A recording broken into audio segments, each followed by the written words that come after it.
안녕하세요. 이혜선 농사입니다. 임금관리의 핵심 내용을 정리해 보도록 하겠습니다. 임금관리의 기준은 공정성이 됩니다. 그 이론적 배경이 되는 것이 바로 아담스의 공정성 이론입니다. 공정성 이론은 자신의 교환관계를 타인의 교환관계와 비교하여 공정성 또는 불공정성을 지각한 결과에 따른 동기부여 효과를 설명하는 이론입니다. 아담스에 따르면 불공정성 발생 시 이를 해소하기 위한 행동을 하게 되는데, 구체적으로 과소보상을 받는 경우에는 긍정적 결과가 단 하나도 나타나지 않고, 과다보상을 받을 경우에도 인지적 왜곡이 지배적으로 작용하여 심리적 횡령 및 인건비 부담의 문제가 발생합니다. 그러므로 보상에 있어서 공정성 유지가 중요합니다. 임금관리의 기준은 이처럼 공정성 유지가 됩니다. 공정성 유형별로 임금관리 체계를 살펴보면 외부적 공정성 관리를 위해 임금 수준 관리, 내부적 공정성 관리를 위해 임금 체계 관리, 개인적 공정성 관리를 위해 임금 형태 관리가 이루어집니다. 자, 그럼 임금 수준 관리부터 살펴봅니다. 임금 수준이란 사용자에 의해 종업원에게 지급되는 평균 임금률을 말합니다. 임금 수준은 기업 측면에서는 제품 경쟁력과 노동시장 내 경쟁력에 영향을 미치고, 종업원 측면에서는 생계와 직결되는 문제이기 때문에 매우 중요합니다. 하지만 임금의 외부 공정성 확보는 간단한 이슈가 아닙니다. 따라서 주어진 제 상황에서 임금 수준 결정 기준의 타당성을 종업원에게 설득시킴으로써 종업원으로부터 공정성 지각을 유도해야 합니다. 따라서 임금 수준 결정 요인들에 대한 상세한 논의가 필요해집니다. 임금 수준 결정에 있어 상한선의 역할을 하는 것은 기업의 지불 능력입니다. 기업의 지불 능력은 기업이 안정적 성장을 지속할 수 있는 범위 내에서 임금으로 지불할 수 있는 기업의 재정 능력을 의미합니다. 기업의 지불 능력을 파악하는 기준으로는 생산성과 수익성 두 가지가 있습니다. 생산성 기준으로 판단 시 물적 생산성과 부가가치 생산성을 기준으로 판단할 수 있습니다. 물적 생산성은 단위 노동 생산 요소의 투입량 대비 생산량의 비율을 말합니다. 이에 따라 기업의 지불 능력을 판단할 경우 증가된 생산성은 시장 가치를 반영하지 못하고 있고, 물적 생산성 향상에 노동력이 기여한 부분이 어느 정도 되느냐에 대한 문제가 있습니다. 부가가치 생산성은 부가가치의 노동 분배율을 고려하여 임금 수준을 결정하는 것입니다. 이는 노동 분배율에 대한 노사 간의 합의를 도출하는 데 복잡한 협상 과정을 피하기 어렵다는 문제가 있습니다. 수익성을 기준으로 기업의 지불 능력을 판단할 경우 손익분기점을 이용할 수 있습니다. 손익분기점이란 총수익과 총비용이 일치하는 수준에서의 매출량 또는 매출액 수준을 말합니다. 손익분기점을 이용할 경우 기업의 이익이 0이 되는 점의 매출액이 아니라 정상 경영을 하기 위해 지출하는 배당금, 이자, 초과지출금, 준비금, 잉여금 유보 등도 고려한 목표 이익 매출액에 관심을 가져야 합니다. 임금은 근로자 생계의 원천적인 수입원으로 최소한의 근로자와 그 가족의 생활보장과 노동력의 재생산이 가능한 수준이 되어야 합니다. 그러므로 생계비 수준을 임금 수준 결정 시 하한선으로 고려해야 합니다. 생계비 수준을 산정하는 방식으로 실태 생계비 조사와 이론 생계비 조사 방식이 있습니다. 실태 생계비는 이론 생계비에 대응하는 개념으로서 근로자들의 가계를 조사해서 실제로 가계를 꾸려나가기 위한 지출 비용이 얼마인가를 조사하는 것입니다. 이 방식은 현실성은 있으나 일반적으로 근로자의 수입에 의해 제약을 받기 때문에 객관적으로 바람직한 생계비 수준을 파악하는 데는 한계가 있습니다. 이론 생계비는 식품 영양학, 생활과학, 노동과학 등의 이론에 입각하여 가족 규모별로 생활에 필요한 지출 항목을 이론적으로 구성하고, 이에 해당하는 각 품목별 소요량과 단가를 곱한 것을 집계하여 산출하는 방식입니다. 이론 생계비 조사에 따라 표준 생계비를 산정할 수 있는데, 표준 생계비 산정 방식은 그 대상의 범위에 따라 전물량 방식과 반물량 방식으로 나뉩니다. 전물량 방식은 생활에 필요한 전물량에 대해 이론적 생계비 조사 방식을 적용하는 것이고, 반물량 방식은 식품은 이론 생계비 조사 방식을 적용, 나머지 생필품의 경우에는 실태 생계비 조사 방식을 적용하여 표준 생계비를 산정하는 방식입니다.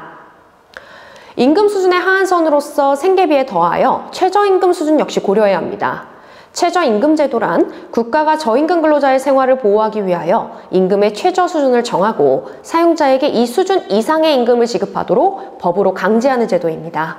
기업의 임금 수준은 상한선은 기업의 지불 능력, 하한선은 근로자의 생계비와 최저임금제로 하여 그 사이에서 적정선을 찾아야 합니다. 그 적정성이 바로 지배임금률입니다. 지배임금률은 사회 일반의 임금 수준을 말합니다. 지배임금률을 파악하기 위해서 임금조사가 이루어져야 하는데, 임금조사란 다른 기업들이 지급하는 임금에 대한 정보를 수집하고 판단하는 체계적인 과정입니다. 기업의 임금 수준은 노동시장의 지배임금률과 자기 기업의 임금률을 비교함으로써 외부 임금률에 대응하는 임금 수준으로 결정되는 것입니다. 이때 개별 기업이 취할 수 있는 임금 수준 전략으로는 노동시장에서 경쟁 기업보다 더 높은 수준의 임금을 지급하는 고임금 전략인 선도 전략, 경쟁 기업과 동일한 수준의 임금을 지급하는 시장 임금 전략인 동행 전략, 경쟁 기업보다 낮은 수준의 임금을 지급하는 저임금 전략인 추종 전략이 있습니다. 임금 수준 결정이 이루어지고 나면 임금 체계 관리고 이어집니다. 임금 체계란 임금 지급 항목의 구성 내용 또는 개별 종업원의 임금을 결정하는 기준을 말합니다. 어떠한 기준에 의해 설정되어 개별 임금의 격차가 공정하게 결정되는가를 나타내주는 개념입니다. 개별 임금을 정하는데 사용할 수 있는 기준으로는 연공, 직무의 가치, 직무 수행 능력 세 가지가 있고, 각 기준에 따라 연공급, 직무급, 직능급, 임금 체계가 결정됩니다. 연공급은 임금을 종업원의 근속연수를 기준으로 차별화해서 결정하는 제도입니다. 숙련 상승설을 가정하고 있고 정기 승급제도 하에서 실시되며 속임급이라는 특징이 있습니다.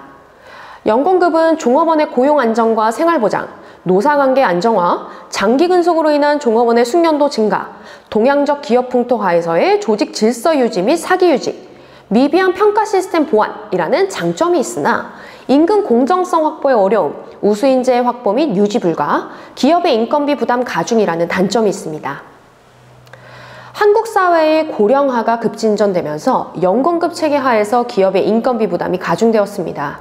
이를 해소하면서 동시에 고령 근로자의 고용도 보장해주기 위한 대안으로 임금 피크제의 도입이 논의되었습니다. 임금 피크제는 종업원의 정년을 보장해주는 대신 일정 연령부터 임금을 조정하는 제도를 말합니다. 두 번째 임금 체계로 직무급이 있습니다. 직무급은 직무의 상대적 가치를 기준으로 임금을 결정하는 임금 체계입니다. 직무급은 동일한 가치의 직무에 종사하는 종업원에게는 연령, 근속연수, 학력, 능력 등에 관계없이 동일한 임금이 지불되는 동일노동 동일임금의 원칙에 입각한 능력주의 임금제도입니다. 또한 직무급에서는 종업원이 아무리 높은 능력이나 자격 수준을 갖고 있다 할지라도 실제로 그 직무를 맡고 있지 않으면 그에 초과되는 능력이나 자격 수준은 원칙적으로 임금에 반영되지 않는 현재 직무 중심주의를 취한다는 특징이 있습니다. 직무급은 임금 배분의 공정성, 직무를 중심으로 한 합리적인 인사관리 실현, 우수인재 확보 및 유지가 가능하다는 장점이 있으나 연공주의의 동향적인 기업 풍토 하에서 특히 장기 근속자의 저항, 전제 조건 충족의 어려움 등이 문제됩니다. 직무급 도입의 전제 조건으로는 직무의 표준화, 직무 분석 및 평가 실시, 직무 중심 적정 배치 실현, 거시적 측면에서 횡단적 노동시장이 형성되어야 한다는 것입니다. 세 번째 임금 체계인 직능급은 종업원의 직무 수행 능력을 기준으로 임금을 결정하는 임금 체계입니다. 직능급은 동일 직능 동일 임금의 원칙, 직무 표준화 불필요, 직무 평가 불필요, 적정 배치 불요, 기존 연공급과 타협의 성격을 가진다는 특징이 있습니다. 직능급은 능력주의에 따른 임금의 공정성 확보, 종업원의 자기개발 의욕을 자극, 동향적인 기업 풍토 하에서 완전한 직무급 도입이 어려운 한국 기업에 적합, 직위 승진과 자격 승진이 분리 운영되어 유연한 인사처우가 가능하다는 장점이 있지만 연공급화될 우려, 인간의 능력 개발 한계로 인한 한계, 직능 신장을 기대하기 어려운 직종에 도입하기 어렵다는 문제점이 있습니다. 직능급 도입을 위해서는 직능 자격 제도가 전제되어야 합니다. 직능 자격 제도란 연공주의의 장점을 살리면서 능력주의의 합리성을 가미한 제도로 각 직종별로 직능 자격 등급을 기준으로 승격, 승진 및 급여 등의 처우를 결정하는 종합적인 인사제도를 말합니다. 임금 체계가 결정되고 나면 종업원의 성과 수준에 따라 임금의 계산 및 실제 지불 방법이 달라지게 되는데 이를 임금 형태 관리라고 합니다. 임금 형태 관리를 위해 성과급 제도를 도입할 수 있는데 지급 대상에 따라 개인 성과급 제도와 집단 성과급 제도로 구분됩니다. 개인 성과급 제도 혹은 개인 인센티브 제도는 개개인의 임금을 각각의 노동 성과나 작업 능률에 따라 지급하는 제도입니다. 이는 고정임률을 적용하는지 변동임률을 적용하는지와 임률을 생산량에 따라 결정하는지 생산 시간에 따라 결정하는지에 따라 단순 성과급, 복률 성과급, 표준 시간급, 할증 성과급으로 분류됩니다. 단순 성과급은 생산 단위당 고정된 단일의 임금을 정하고 여기에 실제 생산량을 곱하여 임금액을 산정하는 방식입니다. 복률 성과급은 작업 성과의 고저나 다가에 따라 적용 임금률을 달리 산정하는 제도로서 적용하는 임률의 숫자에 따라 테일러식과 메리크식으로 구분됩니다.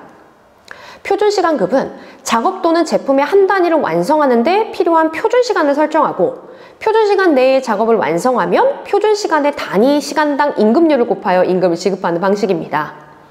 할증 성과급은 종업원이 표준 작업시간 내에 표준과업량을 달성하지 못하더라도 일정한 임금을 보장해주고 표준 작업시간 내에 과업을 달성해서 노동성과가 높은 종업원에 대해서는 일정한 비율의 할증 임금을 추가로 지급하는 제도입니다.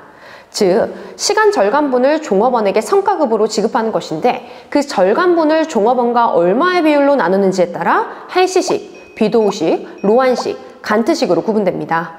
집단 성과급 제도 혹은 집단 인센티브 제도는 집단에 대해서 성과급 임금을 적용하는 것으로 그 목적은 집단 내 협력 증진입니다. 여기에는 이윤분배 제도와 생산성 이득 배분 제도가 포함됩니다. 이윤 분배 제도는 목표 수준 이상의 이익, 즉 초과 이윤이 창출이 된 경우 그 일정 부분을 사전에 노사의 교섭에 의해 정해진 배분 방식에 따라 종업원들에게 상여금으로 지급하는 제도입니다. 이윤 분배 제도는 생산성 향상을 비롯해서 노사관계 개선, 장기 근속 장려 등의 긍정적인 효과가 있지만 종업원의 노력과 보상 간의 직접적인 관계가 결여되어 있어 생산성 이득 분배 제도보다 동기부여 측면의 효과가 낮습니다. 생산성 이득 배분 제도는 생산성 증가 또는 원가 절감 효과를 측정하여 그에 따른 비용 절감분을 배분해주는 제도입니다. 이 제도의 대표적인 형태로는 스캐너 플랜, 럭커 플랜, 인프로쉐어 등이 있습니다. 스캐너 플랜은 총 매출액에 대한 노무비 절약분을 상여금으로 종업원에게 배분하는 비용 절감 인센티브입니다. 스캐너 플랜의 특징은 제한제도로서의 특징과 상여금으로서의 특징으로 구분하여 살펴볼 수 있습니다. 스캐너 플랜은 종업원을 회사의 각종 위원회에 참여시킴으로써 종업원 참여를 보장하는데 종업원들은 위원회에서 집단적, 공개적 제한제도를 통해 생산성 증대를 위한 아이디어를 제시합니다. 이러한 제한제도는 부서 수준의 공장위원회와 중역 수준의 적격심사위원회를 중심으로 운영됩니다. 성과급 제도로서 스캐너 플랜의 특징을 살펴보면 스캐너 플랜은 과거 수년간의 보상 총액과 생산의 판매 가액과의 비율 평균을 임금 정수로서 결정하고 해당 시기의 생산 판매 가액에 그 임금 정수를 곱하여 총 임금 예산을 산정합니다. 그리고 이 총 임금 예산에서 실제로 지급된 임금을 차감하여 남은 금액을 상여 자원으로 삼습니다. 스캐너 플랜은 보너스 산출 공식이 모든 구성원에게 쉽게 이해되어진다는 점과 종업원들에게 동기부여 효과가 크다는 점이 장점이지만 품질 관리의 문제와 임금 정수가 사실상 과거를 반영하는 것이기에 제품 시장에서의 환경 변화로 인해 이 비율 변화가 요구되었을 때 노사 대립이 발생할 수 있다는 단점이 있습니다. 럭커 플랜은 노무비를 부가가치로 나눈 표준 생산성 비율을 기준으로 이를 초과하는 부가가치 생산성은 노사 협력에 의한 생산성 향상 결과를 보고 이를 노사 간에 분배하는 제도입니다. 럭커 플랜 역시 노사위원회를 설치하고 생산 부가가치와 임금 상수에 의해 임금과 보너스를 산정하는 특성을 가집니다. 이는 원재료비의 구성비가 높고 품질에 대해서도 종업원이 관심을 가져 원가가 절감된다는 효과가 있지만 노동 분배율에 대한 과학적 근거를 찾는 데 한계가 있기에 기업이 속한 해당 산업의 부가가치 노동 분배율이 변동하면 배분 비율의 계속적인 수정이 요구된다라는 문제가 있습니다.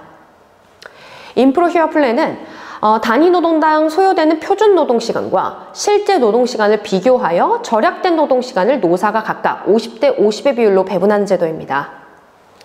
이상으로 임금관리에 대해 살펴보았습니다.